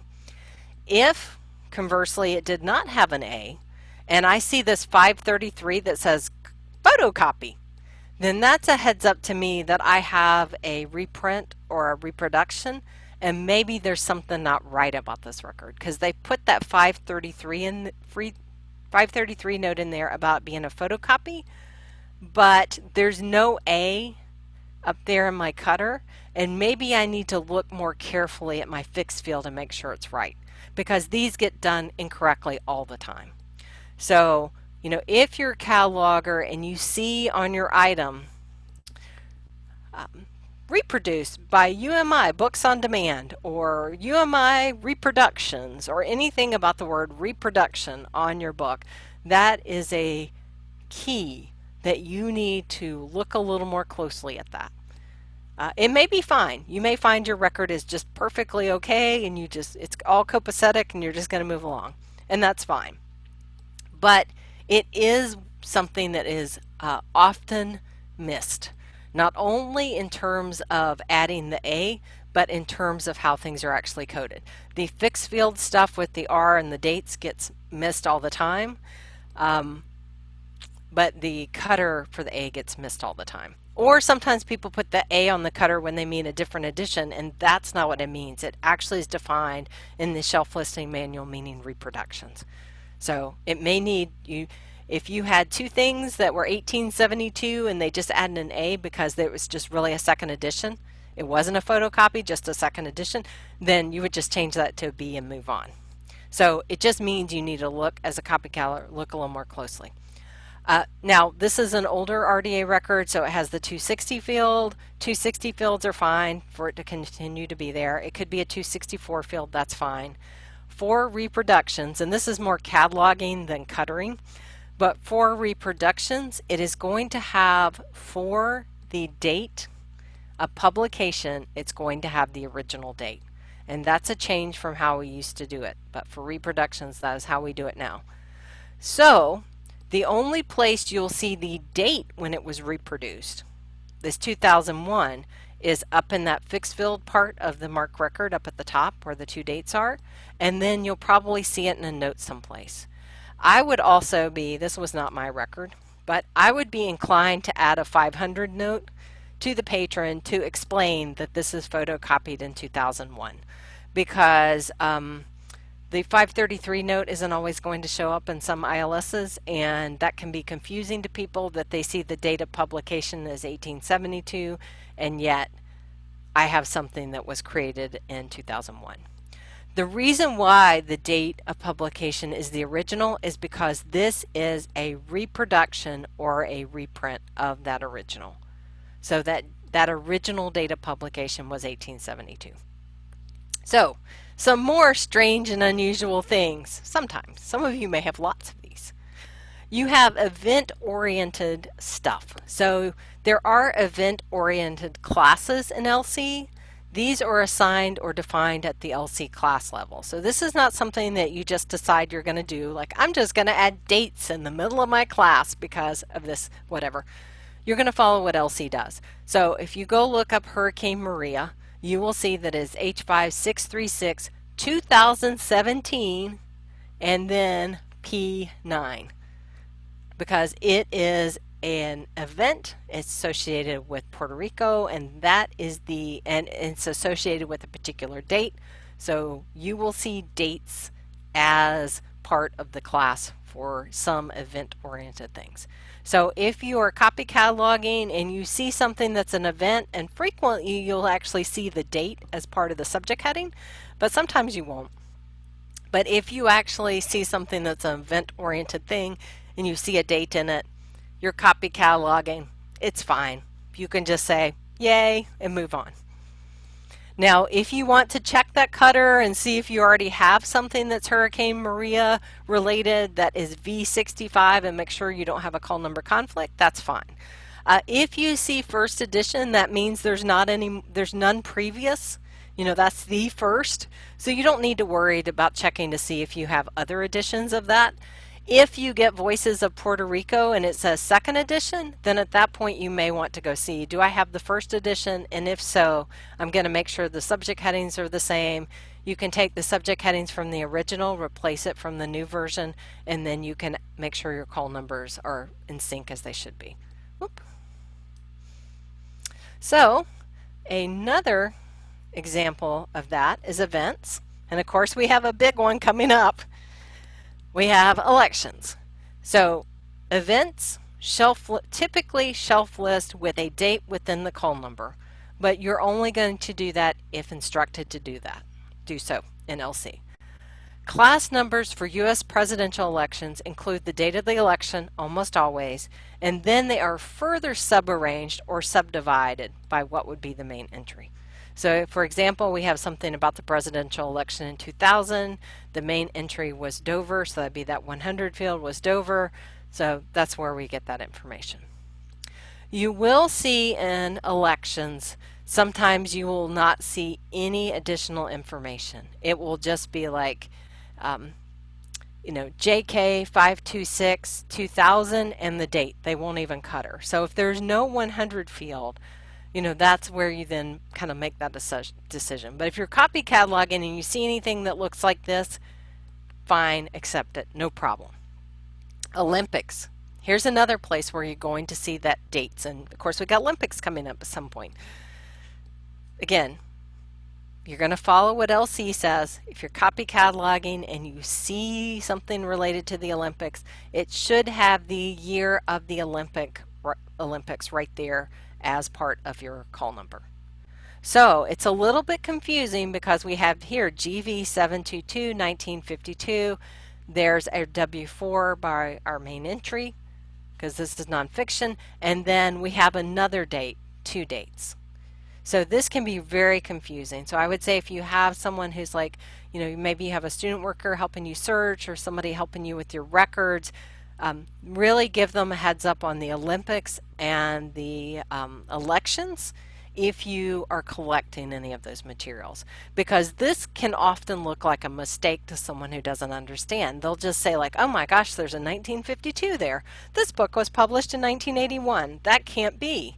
But it is correct according to what LC says. And so what LC tells us in the classification schedule, Olympic Games, modern revivals, because of course there was the original, but Olympic Games, modern revivals, GV 722, so there's our base call number, individual contest, so that would be the Olympics, our individual Olympics, by year. Remember when I said earlier, when you see words in the classification schedule like by year, by country, then A to Z, you're going to have to do something there.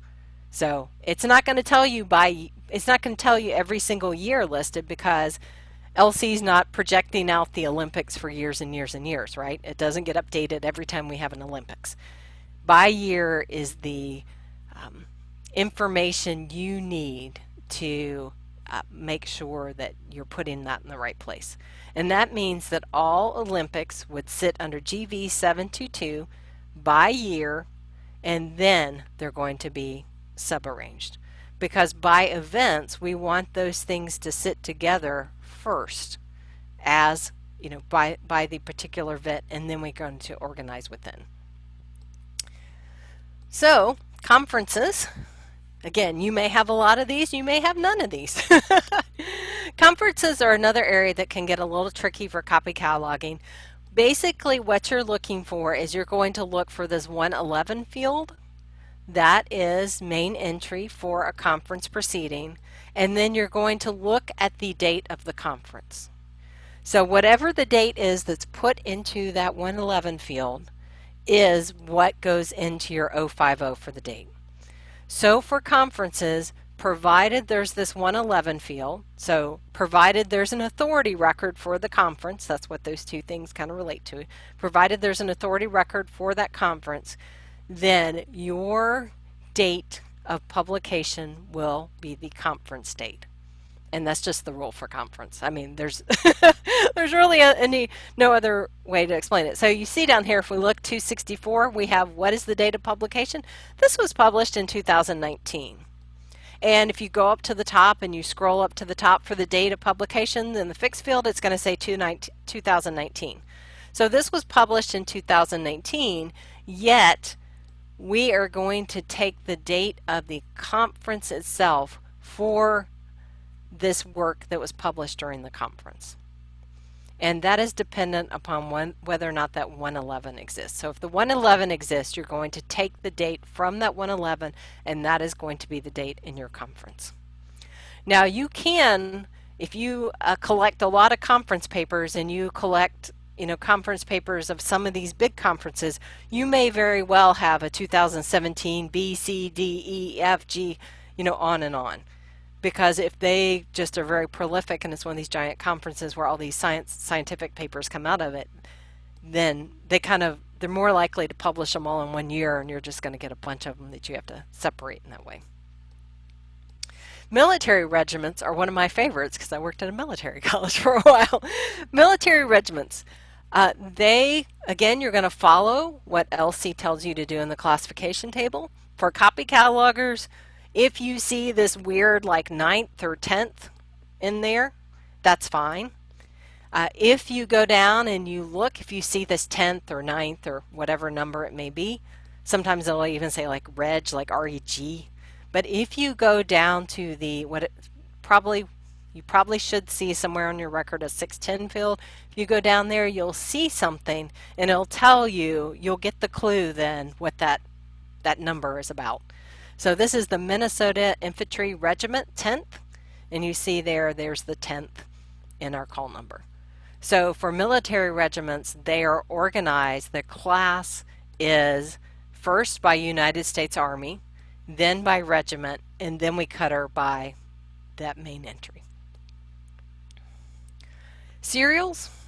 I'm actually giving you as a resource a whole guide to understanding more about how multi-part things work, because I knew we wouldn't be able to talk too much about them in today's session. Serials likely will not have a date and a call number. And those of you who catalog, you kind of know what to look for when you're looking at a serial record. For one thing, if you look in the fixed field, you'll see the S up there in that fixed field information. There's other indicators that you may have a serial. Analytics are probably the trickier part of this for copy catalogers. Well, for any of us really, but especially if you're trying to like generate out a bunch of stuff and kind of get your numbers out and you have lots of things to catalog. Analytics are monographs or serials which are part of a larger title. And each title is cataloged itself, so each title has its own little monographic, its own little book record, and then the larger title is cataloged too. The unique thing about these, and I'm going to show you some things about how to see them and how to kind of at least get a heads up about them. The unique thing about these is that these are individual volumes, but they take the call number of the parent and then take the numbering from their place in that particular serial or monograph. The series authority record can help you decode these. For those of you who work in libraries where maybe you have like a large range of author works and you want them all to sit right next to each other, I know there's been a lot of talk about the Walking Dead series, the graphic novel series over the years, and they're just kind of a mess unless they've been kind of made a decision about them lately. But let's say you wanted to have all the Walking Dead graphic novels kind of sitting next to each other, like number 1, number 2, number 3, number 4, like that. You could create kind of a fake series and kind of fake them as analytics, and that would give them all that one call number, and then they would sit next to each other. So analytics can be useful, especially if you have some of these big works that are series, but they don't say they're a series in the record, right? So sometimes if you look at these big titles and you'll go look, it's like, oh, there's nothing in a series record, or if there is a series record, they're not grouped together anyway. But you can, that's something, if you're not in a shared system, like you're not in WMS, and you can do this kind of work, then you can create sort of local analytics, and that way you'd have a Walking Dead big record, and then you would have all the individual records for the individual volumes, but they would be like number 1, 2, 3, as many as you have. So here's an example of looking at an analytic call number. So if you see number, like number 1, like that, then that's a heads up that you have an analytic record, that it's part of something else. Now, if you look down here at the bottom, it says volume 20, number 2. So if you're copy cataloging, this is an error that you might catch. If you see numbering in that 050, that means it's an analytic. It means it's part of something else. Depending upon your system, you may catalog the bigger title, or you may not. You may just accept these and use them as they are. The issue with this is if you buy more, so if you look down here at the 490 at the James Sprunt Historical Studies, if you buy more of these, if you buy more of the James Sprunt, you're going to have one that's got this call number, volume 20, number 1. And then let's say you buy 6, 7, 8, 9, 10, and they don't have the volume 20, number 1. They're classed separately. They have their own call number, following some of the things we've talked about, following the subject, the main entry. So then you would have one that's kind of sitting there all by itself, and then you have the others scattered throughout the collection where they go. So this is one of these things, another one of these things I would say. So for copy catalogers, be aware of reprints, be aware of editions, be aware of translations, and if you see numbering on the call number, that's a big heads up you need to check something. Because first you need to find out if you have more of these. So if I were you, I would search the James Sprunt Historical Studies in my own catalog, see if you've got more of them. If you've got more of them, you need to take a look at how you have handled them. Have you given them all this volume numbering, or are some of them scattered throughout your collection? Because this is going to make it very hard for people to find stuff. If you've got 5 scattered throughout the collection where they would be under their subjects, and then you've got 3 that's numbered. It's going to make it very hard if anybody's looking for these. And maybe they will be, maybe they won't. I feel like sometimes we've had so many things people aren't looking for. But this is an example of a call number analytic. So it's just something to kind of take a look at and do a little more investigation. If you see this numbering in the call number like this, then you should see a 490, or it could be a 440, but should be a 490. Then you would look down here at a 490, and you may see multiple 490s and multiple 830s. That's fine, but you should see one that has numbering that matches your 050. If you do not, like in this case, we have an obvious boo-boo, right? We have volume 20 number 1 and our call number, volume 20 number 2 in our series. So the call number in this 050 is taking its call number from this series. The call number, we've cataloged that series, that studies as a serial, and then we're cataloging each of these individual titles because they're unique. We're going to catalog them individually, but we're going to give them the call number of the James Sprunt Historical Studies serial, and we're going to give them their numbering based upon their position, based upon what their volume number is in that serial. So in this case, we've actually got a boo-boo that we'd need to fix. If we had this call numbering volume 20 number 1 and we didn't have a 490 or a 440, then we'd need to do some investigation, because our call number would tell us it's part of something else, and yet we don't have any accounting of what that other thing might be in our record. So again, that's a little bit catalogery oriented, but it has to do with the call number 2. If you look at a call number and you see subfield N or P in your 245, then that means it's like part of a set or something like that, and you have like a part record to look at. So some copy cataloging tips. If you see numbering in a call number, I think I've stressed this a whole bunch, but if you see numbering in a call number, this is something to watch out for. If you see an N or a P in your 245, your item is more likely to be part of a set than an analytic, but you do need to look at it very, very carefully, and I would definitely say look at what you have else. If you have a 250 in your MARC record, or you're doing original cataloging and you have any words related to addition, revise, new with corrections, you know what you're looking for. That's an addition. So check to see if you have other additions. If so, it's actually going to save you some time if you're doing original cataloging. If you're doing copy cataloging, it's not really saving you any time, but it's going to make your collection better, and it's going to make it easier for people to find those additions, because that information will actually follow what it needs to do.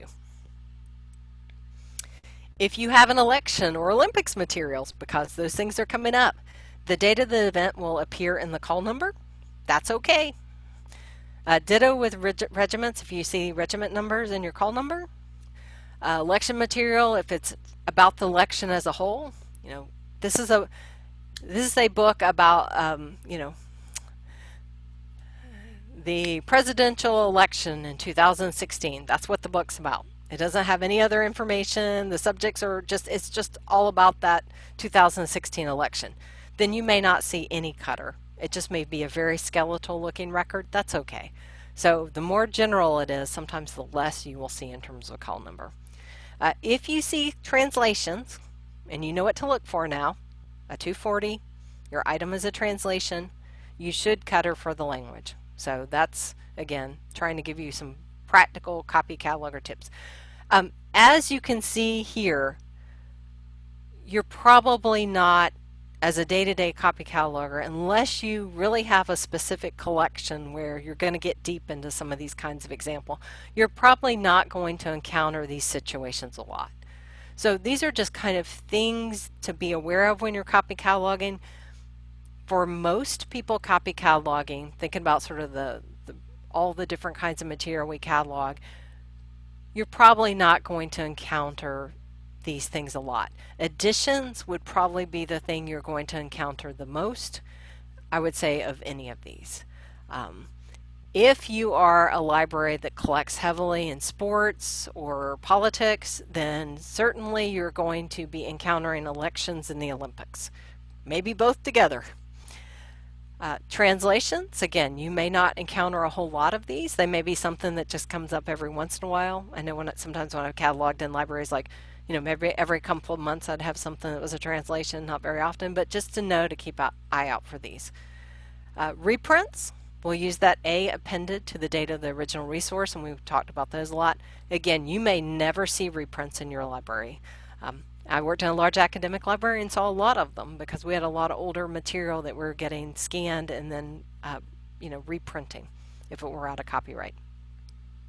So as we wrap up here, cluttering takes practice, and I've given you some little exercises to kind of have some fun with.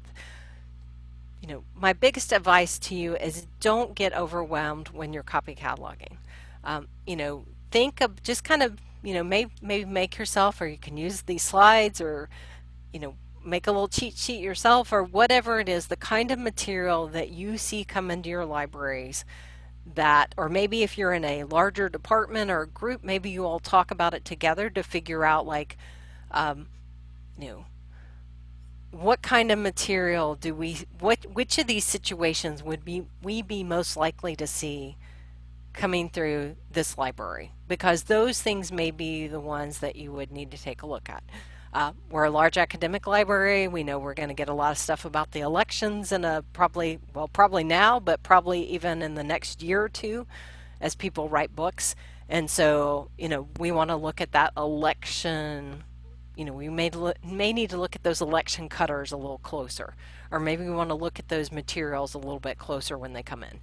We've been given a big gift collection, and it's a bunch of reproductions and reprints and facsimiles of works from the 1800s, and they're bound in these beautiful leather bindings, as they so often do when they do some of these fancy reprints. And we want to look at these a little bit more. Or maybe we are collecting, we are expanding. We got a grant to buy a lot more Spanish language materials, and so we know we're going to be buying a lot of translations of popular works, a lot of translations of sort of academic works for students. So maybe we want to take a look at translations a little bit more when they come in. Or maybe we're going to be getting a lot of ebooks, and every time we buy a print copy, we get an ebook copy. So maybe we'll want to make a decision about what do we do with those ebook call numbers. Do we do anything with them? Do we just leave them as they are and not worry about them because they're digital content? Or do we use the same call number as the print copy? Do we add some kind of connection to them so we can kind of explain? You could add that addition, that linking field for the additions between the print and the electronic. Do we want to do that? So, it may be just some of those kinds of questions to think about depending upon what kind of material you are. If you're in a solo library, as I know quite a few people are at times, then, you may just kind of have my little cheat sheet, and you just kind of going to be like, oh, well, here's a translation. Let me take a look at this one. That would be my other suggestion for you, is just kind of immersing yourself in cluttering a little bit, is that go to your library catalog and just search for whatever you want to search for. Pick anything. Take a look at the call number. Go look in the LC PDFs if you don't have access to Classification Web. Look that up. See if you can figure out how they came up with that call number. Deconstruct it. Take it apart. Look at the cluttering of it. See if you can kind of figure out what they did there. And that's a great way to kind of learn and see what they've done. Surprisingly, you may also find something that you have questions about, and you think like, well, I can't figure out where the cluttering came from. Or when I was searching, there are 3 different editions of these, and there's a large print edition, there's 2 regular editions, and then we have a translation, and they all 3 have different call numbers. So, that may be something that even in the course of kind of searching around, you may find things that you're like, wow, we kind of need to look at these materials. If you are looking for things to do to work remotely, certainly there's some things right there you can do in terms of searching for call numbers, searching for translations, just keyword searching for edition and see what you find. The K class, if you find things that you have that are cataloged in that K class, then looking in OCLC to see if those records have been given a more full call number. And if so, then kind of looking at that and making a project plan for how to do that work. So it could be that you do, if your library is currently closed, or maybe you have closed stacks, then it may be that you can do the work through the system and then you know pull that work or somehow note that work that the call number's changed or something. You know what you need to do in terms of your system. But there's lots of different projects that you can do and work on this. And just to wrap it up, everything will be in the tiny.cc LCC call numbers folder. And if there's any final questions here as we wrap up.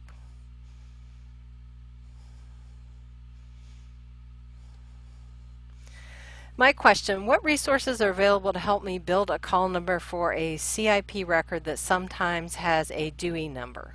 I can get within a range, but then I've not been able to pinpoint where to place the title. Are you using Classify, the OCLC product Classify? Because that is that will get you into the range.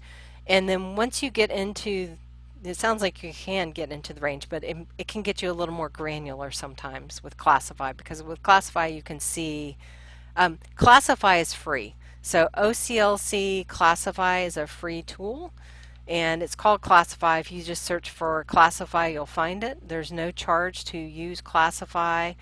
And what Classify does is it shows you all of the classifications that libraries have done at the highest level. So you mentioned you can get between GV 1040 to 1065.4. You could see that a library had maybe used 1040 or 1048. So you would be able to see like what class they actually got to as far as that goes. And then once you get to that point, it becomes a little harder in the free, as understandable. But once you can kind of pinpoint what they have used in that point, there's a couple of different things that you can try. You can go into OCLC. Do you have access to connection? If you have access to connection, you can actually go into OCLC and search by subject headings. And okay, good, you have a connection. So if you search by subject headings, what I would do is I would search like maybe 2015 forward in terms of subject headings and see what you get, because that way you'll get more RDA records, you'll get newer records. And then you could see what areas they associated with that particular subject heading. So that's really useful. So that can kind of also help you get a sense of what people have assigned and give you more of a sense of what call number and subject heading have been associated together, especially when you have a subject heading that can go into multiple call numbers depending upon, is it the psychology of virtual reality or is it the science and technology part of virtual reality? So that's another thing that can be helpful. The other thing that can be helpful besides Classify and then searching in OCLC to see what other people have done is, once you get to your GV 1040 to 1065.4 as in the example, then you can go into the PDF table for that area and use the text. So you go to the GV text part of it, of the free, and then once you get to that, you can just do a controlled F and look for your subject heading that way. That is a little clunkier process than Classification Web, but it's also a free process. So that would be sort of my three strategies. I would start with Classify and see what other libraries have done, and that would give me a ballpark of where I wanted to start, because it would give me, and you'll see sometimes like every library has classified this subject in this particular class. And if that's the case, then you've got a really good start. Sometimes you'll see that like 10 libraries have done this and 2 libraries have done that, and you may need to investigate a little bit further. But Classify, and I didn't do any slides for that, but Classify is a free source from OCLC, and it shows from OCLC records what subject heading is associated, or what call number is associated with a particular subject heading, and so by title, and so that can be really helpful. For CIP stuff, there is also a map. It's very general at a high level, but it is in my resources, a map between LC call numbers and Dewey call numbers. It's not going to get you really granular again, but it'll get kind of the ballpark figure. It is a little bit challenging. I worked in a Dewey library, and so I'd have to take the LC subject headings and then try to figure that out in Dewey, and it's a little bit of a tricky situation. But I'm sure you've got it. Any other questions or any other scenarios that you'd like to ask about in terms of call numbers? This is your time to ask about call numbers, people.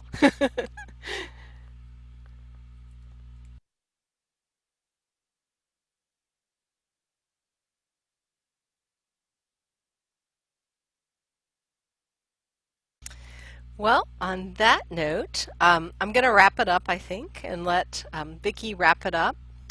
Just a couple of notes. You can find everything in the tiny.cc resource folder. If you have any questions for me afterwards, you can always connect with me on LinkedIn and pop me a question. I do answer questions from people off and on. And on that note, I look forward to seeing you hopefully for a bib frame in another week or so.